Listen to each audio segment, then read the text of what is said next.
জালিম, অত্যাচারী বা দুর্নীতিবাজদের বিরুদ্ধে সত্য বলা। রাসূল সাল্লাল্লাহু আলাইহি ওয়াসাল্লাম বলেছেন, সর্বোত্তম জিহাদ হল জালিম শাসকের সামনে সত্য কথা বলা। এটি ব্যক্তিগত আক্রমণ নয়, বরং ন্যায়ের প্রতিষ্ঠা। প্রকাশ্য পাপ বা ভ্রান্তি ছড়ানো ব্যক্তির ভুল সংশোধনে। যিনি সমাজে খোলাখুলি গুনাহ করছেন, তার বিষয়ে মানুষকে সচেতন করা যেতে পারে, যেন অনেকে বিপদে না পড়ে। মিথ্যা খবর ছড়ানো ও কুরআন হাদিসে এর শাস্তি। ১ কুরআনের সতর্কবার্তা। ইয়া আইয়ুহাল্লাযীনা আমানু ইন জাআকুম ফাসিকুন বিনাবাইন ফাতাবায়্যানু। হে মুমিনগণ, যদি কোনো ফাসিক পাপাচারী ব্যক্তি তোমাদের কাছে কোনো সংবাদ নিয়ে আসে, তবে তা যাচাই করে দেখো। সূরা হুজুরাত ৬। অর্থাৎ যাচাই বাছাই ছাড়া সংবাদ ছড়ানো নিষেধ। ২ মিথ্যাবাদীদের জন্য ভয়াবহ শাস্তি।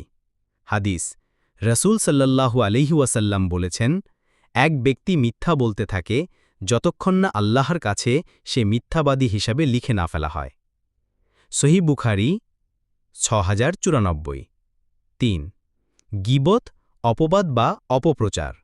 কুরআন, যে ব্যক্তি মুমিন নারীকে অপবাদ দেয় তার শাস্তি হবে ৮০ বেত্রাঘাত এবং তার সাক্ষ্য কখনো গ্রহণযোগ্য হবে না। সূরা নূর ৪। সত্য সংবাদ হলেও কিভাবে প্রচার করা উচিত?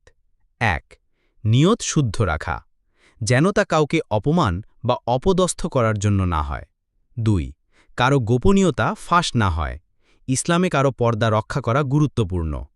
৩ উপকার না থাকলে ছড়াবেন না, অপ্রয়োজনীয়ভাবে সত্য কথাও গীবতের শামিল হতে পারে।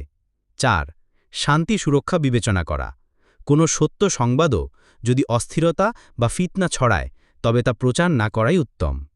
হাদিস, যে ব্যক্তি আল্লাহ ও পরকালের উপর ঈমান রাখে সে যেন কল্যাণকর কথা বলে অথবা চুপ থাকে। সহিহ বুখারী ও মুসলিম।